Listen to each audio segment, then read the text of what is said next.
Yo mga idol, kamusta? Sports Talk PH nga pala. Ang kumakalat na balita, pag-usapan natin yan mga idol.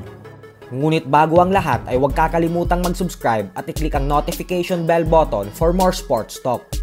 So alam nga po nating lahat na may nakatakdang laban ang ating pambansang kamauman ni Pacquiao sa unang bahagi ng taong 2024 kontra sa Muay Thai and kickboxing legend Wakao Bankamek, kung saan nakatakda silang magtuo sa isang 6-rounder fight upang paglabanan ang nakatayang WBC Legends belt.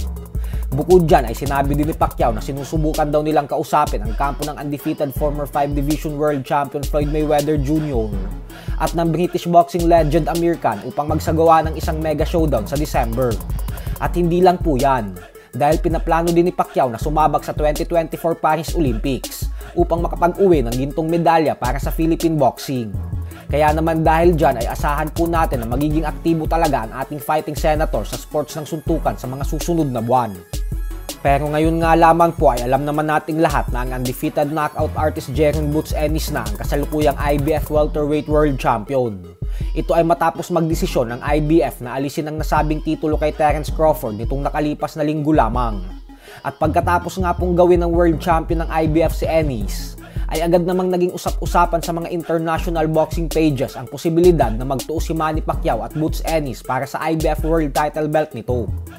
Ayon sa mga balita ay si Ennis daw ngayon ang isa sa mga potensyal na makakalaban ni Pacquiao para sa isang totoong laban at hindi exhibition fight na gaganapin sa susunod na taon. Kasalukuyang may record si Ennis na 31 wins with 28 knockouts at walang talo.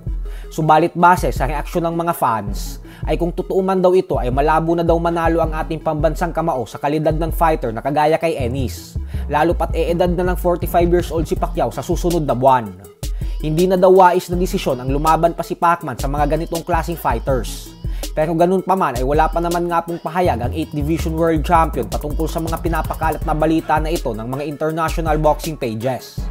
Sa kabilang banda naman mga idol ay tila wala pa din nga pong balak si Ennis na palampasin ang Unified Welterweight World Champion Terence Crawford sa kabila nang na-elevate na siya bilang full IBF World Champion ng 147-pound division.